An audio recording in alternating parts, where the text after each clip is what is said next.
Hey everybody, this is Ratchet Politics and I'm your host Saeed. As we watch the Republican Party transform into its true self, shedding any remnants of democracy, concern for the poor, consideration for the planet, or even a slight association with common decency, let us not absolve the Democrats for such a lazy and ineffective response to the rise of Trumpism. Winning the 2020 election, the results of which were predicated more on the people's dissatisfaction with and rejection of Trump and his presidency than any specific policy, action, agenda, or vision advanced by the Democrats, speaks volumes of their failure to connect with the concerns and needs of their constituents. One doesn't have to be a brain surgeon to understand that unjustifiable challenges to sound election results, supporting mentally unstable whack jobs in Congress such as Marjorie Taylor Greene, refusing to acknowledge a duly and fairly elected president while spreading unsupported and completely fabricated conspiracy theories about a vaccine that is literally saving lives,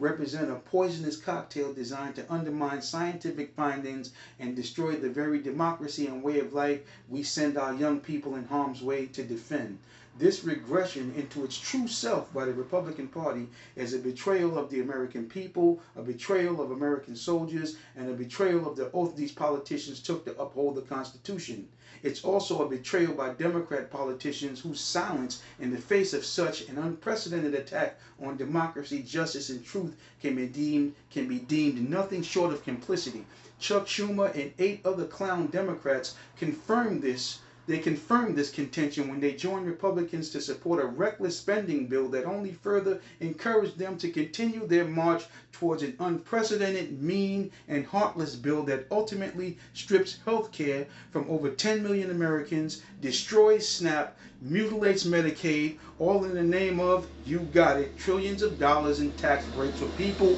who don't need them. Even though this complicity by Democrats under the circumstances borders on ignorance and a profound dedication to incompetence. The downward spiral of the Republican Party begs the question, when did acknowledgement of uncontroverted facts become the object of such vehement scrutiny and skepticism? When did mutual courtesy and respect for contending views take a backseat to rivaling and degrading one another? When did it become okay for one of our 2 major political parties to abandon truth, to disregard voting rights, to sanction the vilification of other Americans who don't ascribe to their views? And more importantly, when did it become okay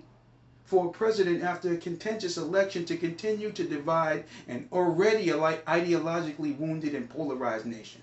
I don't know what happened to the Republican Party or why they bowed down to perhaps the most dangerous and irresponsible politician in our nation's history, but I do know that the resilience of a nation suffering from a significant blow to its standing on the world stage will return to prominence with stronger barriers erected to prevent a similar hijacking of one of its major political parties in the future.